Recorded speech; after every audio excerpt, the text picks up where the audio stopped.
Judge Barrett is a Catholic. We all know that. She's a devout Catholic.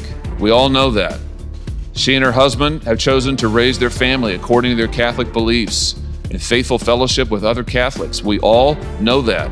Heck, 65 million Americans are Catholics, and many millions more are Christians of other persuasions.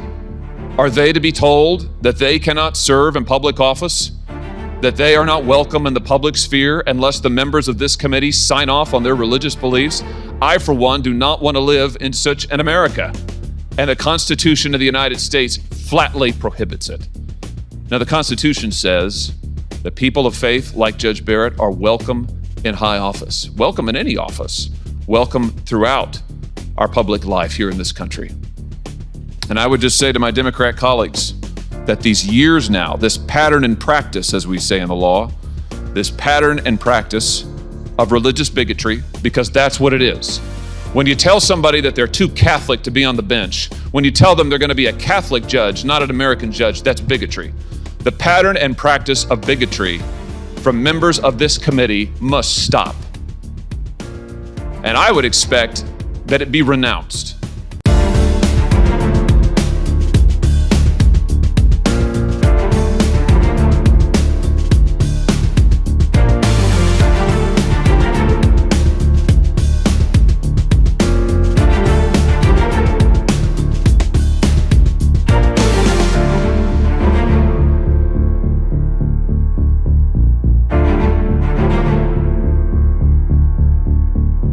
One attack after another in the liberal media, one hit piece after another, many of them echoed by members of this committee, like this one, for instance, Barrett long active with Insular Christian Group. We've read stories about your Catholic lifestyle, stories about how you raise your children, stories about how you adopted your children, stories about your Catholic doctrinal beliefs, over and over and over questioning whether you have, I guess, the independence to be a judge, a justice on the United States Supreme Court. And it's not just in the newspapers, it's members of this committee, including the Democratic nominee for Vice President of the United States, who has questioned past nominees who have come before this committee about their membership in Catholic fraternal organizations like the Knights of Columbus.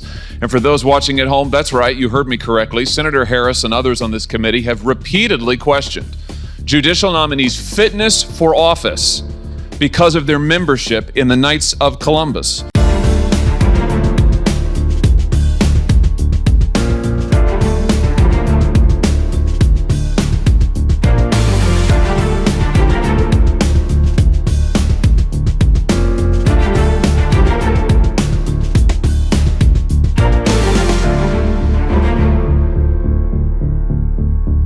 The ranking member. When you were last before this committee, Judge, for your initial confirmation hearings, the ranking member referred to your Catholic convictions as dogma, that's a quote, that lives loudly within you, picking up the very terminology of anti-Catholic bigotry current in this country a century ago. She wasn't alone. Other senators on this committee last time asked you if you were an Orthodox Catholic.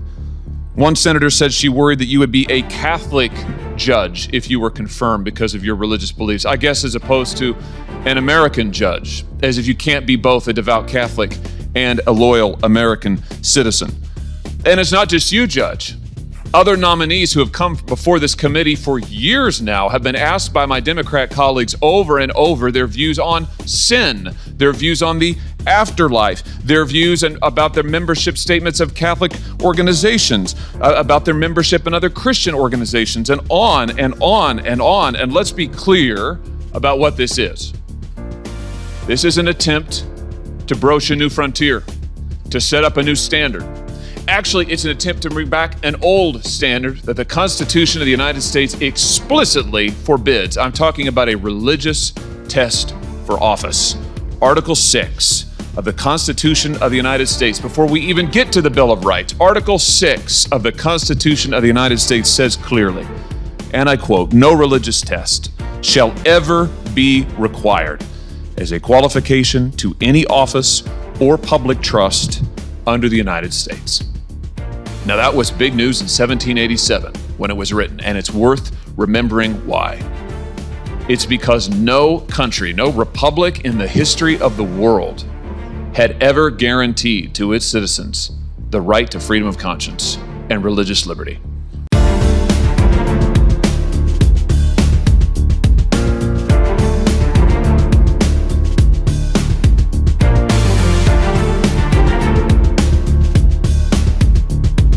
Every other country that had ever existed tied together the religious beliefs that would be approved by the powerful and the right to serve in office or to vote or just to be a citizen. In every other country across history, you had to agree with what those in power agreed with in order to hold office or be a citizen in good standing. You had to sign a particular religious confession, or you had to disavow a particular religious group, swear not to follow the Pope, for instance. You had to pledge allegiance to the God of the city or the God of the empire. And so when our founders put Article 6 into the Constitution of the United States, they were making a very deliberate choice. They were breaking with all of that past history, and they were saying in America, it would be different. In the United States of America, we would not allow the ruling class to have veto power over your faith, over what Americans believed, over who we gathered with to worship and why and where and how. And people of faith would be welcome in the public sphere. They'd be welcome there.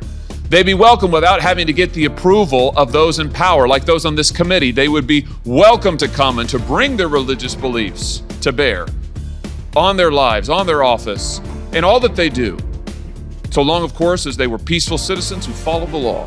This freedom of conscience and religious liberty undergirds all of our other rights, because it tells the government that it cannot tell us what to think or who we can assemble with or how we can worship or what we can say. And that's why Article 6 is there even before we get to the Bill of Rights and the First Amendment, that this bedrock principle of American liberty is now under attack. That is what is at stake when we read these stories attacking Judge Barrett for her faith. That is what is at stake when my Democratic colleagues repeatedly question Judge Barrett and many other judicial nominees about their religious beliefs, about their religious membership, about their religious practices, about their family beliefs and practices. That is an attempt to bring back the days of the religious test.